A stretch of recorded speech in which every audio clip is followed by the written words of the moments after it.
Hello friends, नमस्ते। आपका हार्दिक स्वागत है हमारे यूट्यूब चैनल पे।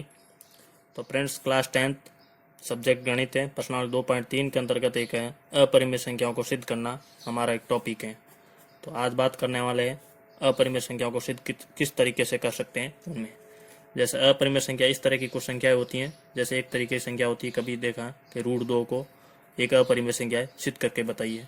ऐसा भी पूछा है √3 है। √5 का भी पूछ सकते हैं कि √5 भी एक अपरिमेय संख्या सिद्ध करके बताइए। √7 को भी अपरिमेय संख्या सिद्ध करके बताइए, या 1/√2 को भी सिद्ध करके बताना। एक तो इस तरीके के प्रश्न पूछे जाते हैं।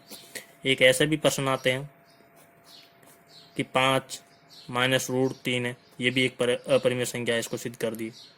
या ऐसा भी लिखा मिल सकता है कि 6 प्लस √2 है, ये भी एक अपरिमेय संख्या है, इसको भी सिद्ध करके बताइए। तो इन संख्याओं को हम आपके सामने सिद्ध करके रखते हैं। ठीक है, तो हमारा सबसे पहले आज सिद्ध करेंगे हम, माना √2 एक परिमेय संख्या है। सिद्ध क्या करना हमको, सिद्ध कीजिए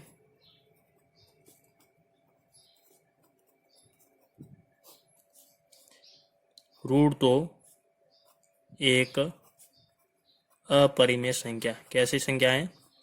अपरिमेय संख्या है।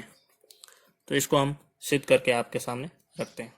ठीक है, तो इसमें हम सबसे पहले मैं एक स्टेप बाय स्टेप आपको सॉल्यूशन करवा रहा हूँ, आप ध्यान से इसको देखना। माना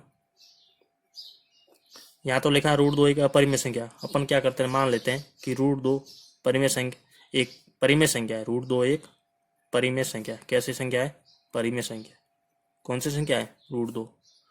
जब √2 एक परिमेय संख्या होती है तो हमने पिछले वीडियो के अंदर देखा था कि जो परिमेय संख्या होती हैं, जिसको कैसे लिख सकते हैं, a/b के रूप में लिख सकते हैं। a/b के रूप में व्यक्त करेंगे। ठीक है, और जहाँ b बराबर क्या नहीं हो, 0, b के बराबर 0 नहीं है। ठीक है, ये शर्त है। अब अपन को यहाँ पर क्या करना हो, जब b बराबर 0 नहीं है और a/b के रूप में व्यक्त कर सकते हैं, तो अपन लिख सकते हैं कि √2 बराबर क्या होगा, a/b। बिल्कुल आसान है, कोई दिक्कत नहीं। ठीक है, मैं क्या कर देता हूँ, इसके दोनों तरफ वर्ग कर देता हूँ। दोनों तरफ वर्ग करने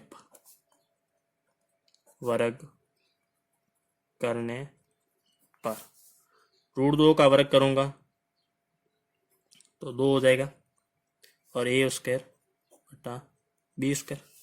बिल्कुल आसान। अब मैंने क्या किया, b² को इस तरफ भेज दिया, तो ये हो जाएगा a² बराबर 2b²। बिल्कुल आसान। और ये एक समीकरण बन गई, जिसका नाम दिया समीकरण नंबर 1। क्या होगी? समीकरण नंबर 1। यहाँ से आप देखना 2b² है। ठीक है, तो a² के बराबर क्या है? 2b²। ठीक है, तो इसके b के गुणनखंड में क्या है? 2 है, तो इसका मतलब b² के अंदर 2 का भाग आएगा। ठीक है, तो अपन लिख सकते हैं कि 2b² किन से विभाजित है? 2 से विभाजित। किन से विभाजित है? 2 से विभाजित है। जब 2b² 2 से विभाजित है तो इसके बराबर ये मान है, तो ये भी क्या होगा? 2 से विभाजित होगा।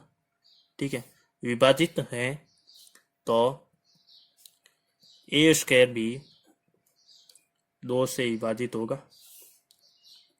विभाजित होगा, a² भी 2 से विभाजित होगा। इतनी शर्त होगी। अब एक काम करते हैं, मैंने माना a बराबर क्या मान लेता हूं मैं? 2c मान लिया। क्या माना? 2c। a का बराबर 2c। अब क्या करता हूं, इसके वर्ग कर देता हूं। दोनों तरफ क्या करता हूं? दोनों तरफ वर्ग। ठीक है, दोनों तरफ वर्ग करने पर दोनों तरफ वर्ग, यानी a² बराबर 4c²। माना गया a² बराबर 4c² हो गया, कोई दिक्कत नहीं। और इस समीकरण को अपन एक काम करते हैं कि a² बराबर 4c² और यहाँ a² बराबर क्या है? 2b²। समीकरण 1 से मान रख देते हैं। समीकरण 1 से मान रखने पर समीकरण एक कौन सी है, ए स्क्वायर बराबर 2b², ठीक है। तो यहाँ रख देते हैं 2b² बराबर हो जाएगा 4c², ठीक है। 2 एकम 2, 2 दूनी 4, कट के 2 से 2, तो b² बराबर क्या हो गया 2c²। b² बराबर क्या है 2c²। ये समीकरण नंबर 2 आ गई। समीकरण कैसे आ गई 2, ठीक है। जब ये समीकरण 2 आ गई, अब अपन एक काम करते हैं यहाँ से कि b² बराबर 2c² है, ठीक है। तो 2c² 2 से विभाजित होगा, 2c² 2 से विभाजित है, किन से विभाजित है 2 से। तो 2c² 2 से विभाजित है, तो b² भी 2 से विभाजित होगा, क्योंकि शर्त है हमारी जो अभी परे में पढ़ी थी पिछले वीडियो के अंतर्गत, विभाजित है।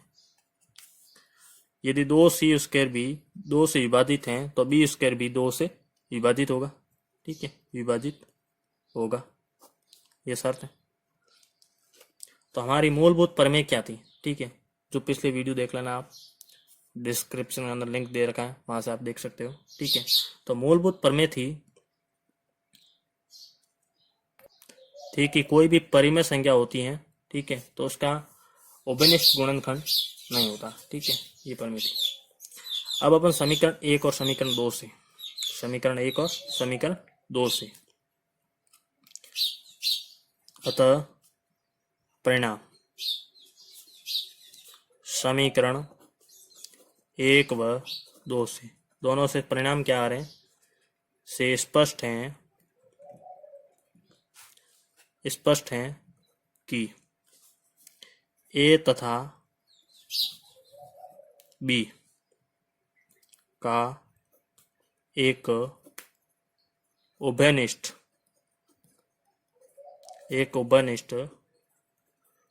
गुणनखंड 2 है।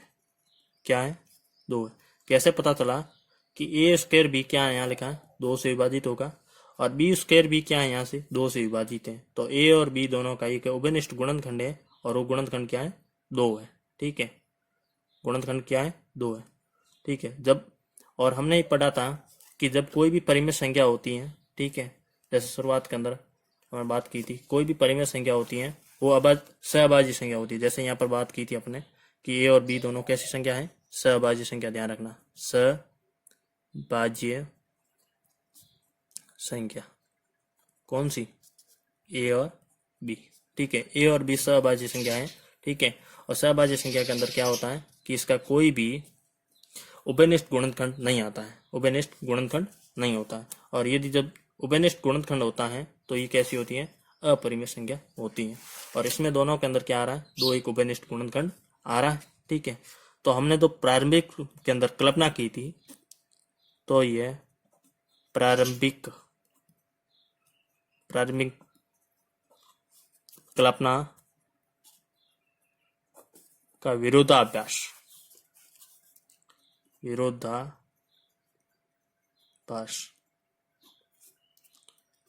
है।